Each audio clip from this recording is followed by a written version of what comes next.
Welcome my English book এমইবি। আজকে আমি ক্লাসটা হচ্ছে ডেসক্রিপটিভ ইংলিশ, যেমন আমাদের সিরিজটা চলছিল। যারা ডেসক্রিপটিভ ইংলিশের জন্য প্রিপারেশন নিতে শুরু করেছো বিভিন্ন এক্সামের জন্য, বেশি করে আজকে আমাদের এই ক্লাসটা যেটা পিএসসি ক্লার্কশিপ নিয়ে স্টার্ট করেছিলাম, তার সঙ্গে আইসিডিএস সুপারভাইজারের রেজাল্ট আউট হয়ে গেছে এবং আইসিডিএস সুপারভাইজারের মেইনস এর জন্য যারা প্রিপারেশন নিচ্ছ প্লাস অন্যান্য এক্সামের জন্য যারা প্রিপারেশন নিচ্ছ, তাদের সবার জন্য এই ক্লাসটা খুবই কাজে লাগবে। আজকের এই ক্লাসটা যারা প্রথম দেখছো তাদের জন্য আমি রিপোর্টিং এর যেটা ফার্স্ট ক্লাসে আমি করেছিলাম, how to write a report, কি কি প্রসঙ্গ লাগবে, কি কি পয়েন্টস দিতে হবে, সেই সমস্ত ডিটেইলস আমি একটা আলোচনা করেছি আমার এই ভিডিওতে। আমি আজকের এই ভিডিওতে তার লিংক আমি তোমাদেরকে দিয়ে দিচ্ছি। তার সাথে দেখবে ডান দিকে একটা আই বাটন দেখতে পাবে, সে আই বাটনে ক্লিক করলে সমস্ত ইনফরমেশন গুলো তোমরা এখান থেকে পেয়ে যাবে ডেসক্রিপটিভ ইংলিশের উপরে। ওকে, সো লেটস স্টার্ট। আজকের ক্লাস হচ্ছে রিপোর্টিং এর উপরে আমাদের ক্লাসটা হবে। সো প্রথমে আমি দেখতে পাচ্ছি এখানে যে রিপোর্টিং ক্লাস যখন করতে যাচ্ছি, আজকে ফার্স্ট হচ্ছে রোড অ্যাক্সিডেন্টের উপরে একটা আর্টিকেল লিখতে বলা হয়েছে, তারপরে আমি আরেকটা রিপোর্ট তোমাকে লিখাবো, তারপরে আরেকটা বাংলা লেখা হবে। ওকে, সো এখানে কি বলা হয়েছে, একটা যে রোড অ্যাক্সিডেন্ট সম্বন্ধে তোমার কিছু ভিউজ অনেক সময় থাকে না, যে এডিটোরিয়াল পেজে অনেকে লিখে, অনেক রিডার্স, এটা হচ্ছে সেই ধরনের লেখা একটা, যে রোড অ্যাক্সিডেন্ট সম্বন্ধে তোমার মতামত। ওকে, সো তুমি কিভাবে দেখছো রোড অ্যাক্সিডেন্টটা, এটা নিয়ে একটা ছোট্ট একটা আমি প্রতিবেদন, এটা বলতে পারো ইংরেজিতে প্রতিবেদন, সেটা একটা লিখেছি। একটা কি বলা হচ্ছে এখানে, যে road accidents are one of the biggest cause of deaths on Indian roads. যে রোড অ্যাক্সিডেন্টস যেটা হচ্ছে সবচেয়ে বড় কারণ ভারতবর্ষে যে মানুষ মারা যায়, তার আর একটা বড় কারণ মারা যাওয়ার হচ্ছে road accidents. As per media statistics, মানে আমাদের মিডিয়ার যে পরিসংখ্যান তার অনুযায়ী, in India 1 person is killed in a road accident every 4 minutes, মানে 4 মিনিটে একজন করে লোক মারা যাচ্ছে রোড অ্যাক্সিডেন্টে ভারতবর্ষের মধ্যে। মানে করোনা থেকেও ভয়ঙ্কর হচ্ছে রোড অ্যাক্সিডেন্ট। করোনাতে মিনিটে 4 জন করে লোক মারা যায় না। So the cause for India's exceptionally high number of on-road casualties include bad road, careless user behavior, defective road design and engineering, poor enforcement of traffic rules and the lack of rapid trauma care. কি কি কারণ এই যে মানুষের যে মৃত্যু হচ্ছে ভারতবর্ষে প্রত্যেকদিন রোড অ্যাক্সিডেন্টে, তার মেইন কারণগুলো হচ্ছে ব্যাড রোড, খারাপ রাস্তা, কেয়ারলেস ইউজার বিহেভিয়ার, যারা গাড়ি চালাচ্ছে ড্রাইভার, রাইডার, তাদের হচ্ছে কেয়ারলেস ব্যবহার একটা, ডিফেক্টিভ রোড ডিজাইন, যে রোডটা ডিজাইন করেছে সেটা খুব ডিফেক্টিভ। ধরো একটা এক্সপ্রেসওয়ে, সেখানে বাম দেওয়া হয়েছে অনেকগুলো, এবার তোমার যদি গাড়িটা নিয়ার অ্যাবাউট 100-120 স্পিডে থাকে, দূর থেকে যদি বামটাকে বুঝতে না পারো, অ্যাক্সিডেন্ট হবে গাড়িতে। So that's why defective road design and engineering. Poor enforcement of traffic rules, যে ট্রাফিক রুলসটা এখানে ইউজ করা হচ্ছে it's very poor enforcement and the lack of rapid trauma care. হাসপাতালগুলোতে র‍্যাপিড ট্রমা কেয়ারের জন্য যা যা প্রিকশন নেওয়া দরকার, it's not more available now this time. Next কি বলা হচ্ছে, the motor vehicle act of 1988, MVA যে অ্যাক্ট করেছিল, the only act that governs the road safety in India, has proved ineffective in addressing any of the aforementioned issues decisively। মানে যে নির্ণয়টাকে এখানে করা হয়েছিল মোটর ভেহিকল অ্যাক্ট 1988 অনুযায়ী, সেগুলোকে একটাও ইউজ করা হচ্ছে না। The road safety is still not seen as a priority issue in the country। মানে আমাদের দেশে রোড সেফটি যে একটা গুরুত্বপূর্ণ ব্যাপার, সেটাকে কিন্তু এখনো সেভাবে গ্রাহ্য করা হচ্ছে না। A comprehensive national road safety law will be able to improve the situation in the country। পরবর্তীকালে কম্প্রিহেন্সিভ ন্যাশনাল রোড সেফটি ল কে ইউজ করা হচ্ছে, যাতে করে ভারতবর্ষে এই ধরনের সমস্যাটাকে একটু দূর করা যায়। The Ministry of Surface Transport has recently amended the Act of Motor Vehicle Act to provide stringent penalty and punishment provision in case of floating rules of driving। মানে এই ধরনের প্রবলেম হলে কি ধরনের তাকে পেনাল্টি দেওয়া যেতে পারে সে সম্বন্ধে একটা রুল চালু হচ্ছে। বিভিন্ন রাজ্য অলরেডি সেটা চালু হয়েছেও, আমাদের রাজ্যে এখনো পুরোপুরিভাবে এটা চালু হয়নি। তো এটা হচ্ছে একটা রোড অ্যাক্সিডেন্টের একটা রূপরেখা বলতে পারো, তোমার মতামত রোড অ্যাক্সিডেন্ট সম্বন্ধে। এরপরে যেটা আমি আলোচনা করব সেটা হচ্ছে যে একটা রিপোর্ট তোমাকে লিখতে বলা হয়েছে, write a report based on the following points. আমি পয়েন্টস এখানে অলরেডি দিয়ে দিয়েছি। আজকে ক্লাসটা প্রায় অনেক দিন হয়ে যাচ্ছে আমাদের, তো আজকে আমি আশা করব তোমরা এবার রিপোর্ট লিখতে পারছো নিজেরা। তো আজকে কি করবে ক্লাসটা, first you have to pause here, এখানে ভিডিওটাকে পজ করে নেবে। পজ করে নেওয়ার পর যা যা পয়েন্টস আমি দিয়েছি এখানে পয়েন্টসটাকে ভালো করে দেখবে, দেখে নিজে লেখার চেষ্টা করো।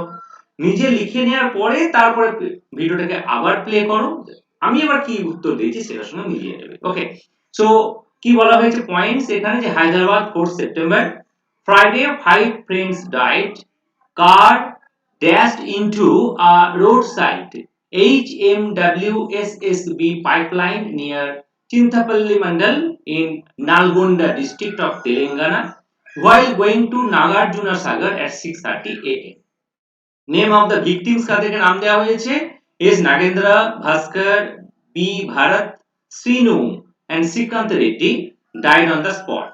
The car completely damaged, no one wearing a seat belt. A case was registered under section 304A. Aged between the victims were 23 and 25, residents of Malakapet, Balapur and LB Nagar. এটা হচ্ছে একটা রোড অ্যাক্সিডেন্ট, তোমাকে একটা চিত্র এখানে দিয়ে দেওয়া হয়েছে। হায়দ্রাবাদে ঘটনাটা ঘটেছিল, কোথায় বাড়ি, তাদের বয়স কত, তাদের নাম কি, কি জন্য ঘটনা ঘটেছিল, আমি তোমাদেরকে মনে করছো যে কি, কোথায়, কেন, এই ব্যাপারটাকে আগে তোমাকে জানতে হবে। তাই রিপোর্ট লেখার সময় ফার্স্ট আমি আরেকবার মনে করে দিই, প্রথমে পুরো ঘটনাটা তোমাকে বলে নিতে হবে, তারপরে তোমাকে লিখতে হবে যে কি জন্য ঘটেছিল, তারপরে নেক্সট হচ্ছে কি কি অ্যাকশন নেওয়া হয়েছে এটার এগেইনস্টে। এটা হচ্ছে রিপোর্টের ফার্স্ট। চলো এবার দেখি আমরা রিপোর্টটা কিভাবে লেখা হচ্ছে। তেলেঙ্গানা, প্রথমে ডেট দেবে। ওকে, কি টাইটেল, প্রথমে দেওয়া টাইটেল কি, 5 কিলড ইন রোড অ্যাক্সিডেন্ট, এটা হচ্ছে title, Telangana 5 killed in road accident. তারপরে দেওয়া হচ্ছে date, Hyderabad September 4, 2020। 5 friends from Hyderabad died. 5 friends from Hyderabad died when their car dashed into a roadside HMWSSB pipeline near Chinthapalli Mandal in Nalgonda district of Telangana on early hours of Friday. তা কি হলো জিনিসটা, প্রথম হচ্ছে কি ঘটেছিল, just মনে রাখো আমার প্রিভিয়াস ক্লাসটাকে, কি ঘটেছিল, কি ঘটেছিল না, 5 friends from Hyderabad died when their car dashed into a roadside HMWSSB pipeline near Chinthapalli Mandal in Nalgonda district of Telangana on early hours of Friday. Police have identified the victims as S. Nagendra, Bhaskara, V. Bharata, Srinu and Srikant Reddy, all between the age group of 23 and 25 and residents of Malakapet, Balapur and LB Nagar. ঘটনাটা clear হয়ে গেল। এরপরে হচ্ছে কি কারণে অ্যাক্সিডেন্টটা ঘটেছিল সেটা তোমাকে জানাতে হবে এবার। So according to police, the victims were going on a trip to Nagarjuna Sagar when the accident occurred at around 6:30 am. কি কোথায় হয়ে গেছে, কেন, কি জন্য ঘটেছিল এটা। So according to police, the victims were going on a trip to Nagarjuna Sagar when the accident occurred at around 6:30 am. All the victims died on the spot. The car they were traveling in was completely damaged. Due to the impact on the front portion of the car, the bodies were stuck inside into it. Took hours to retrieve them from the vehicle. মানে due to the impact on the front portion, সামনের অংশটা পুরোপুরি ভেঙে যাওয়ার জন্য the bodies were stuck inside, বডিগুলোকে একদম যেন ওর ভিতরে রয়ে গিয়েছিল, and it took hours, অনেক সময় লেগেছিল to retrieve them, তাদেরকে বের করে আনতে from the vehicle, said the inspecting officer. According to the officer, অফিসারের মতে none were wearing a seat belt, কেউ সিট বেল্ট পরেছিল না। A case was registered under section 304A of IPC, Indian Penal Code 304A দ্বারা তাদের উপর case ধার্য করা হয়েছে, যে সিট বেল্ট না পরাটা হচ্ছে আইনত অপরাধ, সেটা না করার জন্য। এটা যে রিপোর্ট, খুব সিম্পল রিপোর্ট লেখা হয়েছে, তোমাদের আশা করি বুঝতে পেরেছো এটা। ওকে, লেটস স্টার্ট আমাদের পরে। এটা বাংলাতে একটা প্রতিবেদন লেখা হচ্ছে, হর্নের দাদাগিরি, হর্ন এর দাদাগিরি, ওর সঙ্গে রিলেটেড এটা আমি করেছি, রোড অ্যাক্সিডেন্ট, হর্ন মোটামুটি কাছাকাছি রিলেটেড একটা, তার জন্য কি বলা হচ্ছে, বিশেষ সংবাদদাতা আইন আছে তবে তার প্রয়োগ হয় না, এমনকি আইনে ঠিক কি ধরনের শাস্তির ব্যবস্থা রয়েছে তা নিয়ে সচেতন নন পুলিশের একটা বড় অংশ। সেই ফাঁক গলেই দেদার বেড়ে চলেছে হর্ন, কান ঝালাপালা হচ্ছে গোটা শহরের। সাইলেন্স জোনেও হর্নের দাপাদাপি কম নয়। এতদিন পর হর্নের দৌরাত্ম্য রুখতে কড়া আইনি পদক্ষেপ করতে উদ্যোগী হচ্ছে পুলিশ। পরিবেশ সুরক্ষা আইন অনুযায়ী সাইলেন্স জোনে হর্ন বাজানোর অপরাধ 6 মাসের জেল কিংবা 1 লক্ষ টাকা পর্যন্ত জরিমানা, অথবা দুটোই হতে পারে। পুলিশ এক্ষেত্রে নিজেই আইন ভঙ্গকারীর বিরুদ্ধে ব্যবস্থা নিতে পারে, অথচ পুলিশ কর্তৃপক্ষের অধিকাংশই এই বিষয়টি জানেন না। ফলে পুলিশি ব্যবস্থায় মোটরযান আইনে সামান্য 100 টাকা জরিমানা দিয়েই ছাড়া পেয়ে যান শব্দ দূষণ সৃষ্টিকারী চালক। হর্নের দৌরাত্ম্য রুখতে অবশেষে নড়ে চড়ে বসেছে পুলিশ। সাইলেন্স জোনে অনর্থক হর্ন বাজানোর দায়ে ট্রাফিক পুলিশ ইতিমধ্যেই মামলা রুজু করতে শুরু করেছে। মুম্বাই পুলিশ ইতিমধ্যেই রাস্তার মোড়ে মোড়ে স্বেচ্ছাসেবক পুলিশ কর্মী পাঠিয়ে এই বিষয়ে নজর দেওয়ায় অযথা হর্ন বাজানোর প্রবণতা অনেক কমেছে। 2009 সালে রাজ্য দূষণ নিয়ন্ত্রণ পর্ষদ কলকাতা শহরের, এটা 2009 হবে না, 2019 সাল হবে, এটা কেমন, 2019 সালে রাজ্য দূষণ নিয়ন্ত্রণ পর্ষদ কলকাতা শহরের 10টি গুরুত্বপূর্ণ মোড়ে সমীক্ষা চালিয়ে দেখেছিল প্রতিটি জায়গায় শব্দসীমা অনুমোদিত ডেসিবেলের চেয়ে অনেক বেশি। ইএনটি বিশেষজ্ঞ তুষারকান্তি ঘোষ অনবরত হর্নের শব্দের মধ্যে থাকতে থাকতে অনেকের শ্রবণ শক্তি কমে যায় বলে বলেছেন। শ্রবণ ক্ষমতা নষ্টও হতে পারে। এই ধরনের শব্দ থেকে মাথার যন্ত্রণা হতে পারে, মনোসংযোগ নষ্ট হয়। দূষণ নিয়ন্ত্রণ পর্ষদের অবসরপ্রাপ্ত মুখ্য আইন আধিকারিক বিশ্বজিৎ মুখোপাধ্যায় বলেন, পুলিশকে অভিযান চালিয়ে আইন ভঙ্গকারীকে কঠোর শাস্তি দিতে হবে। চালকরা অবশ্য অন্য কথা বলছেন, হর্ন না দিলে যে কোনো মুহূর্তে দুর্ঘটনা ঘটবে। আগে মানুষকে রাস্তা পার করার ক্ষেত্রে সচেতন করতে হবে, তবেই হর্ন বাজাবে। এটা বুঝতেই পারছো, একটা প্রতিবেদন এখানে এইভাবে করা হয়েছে।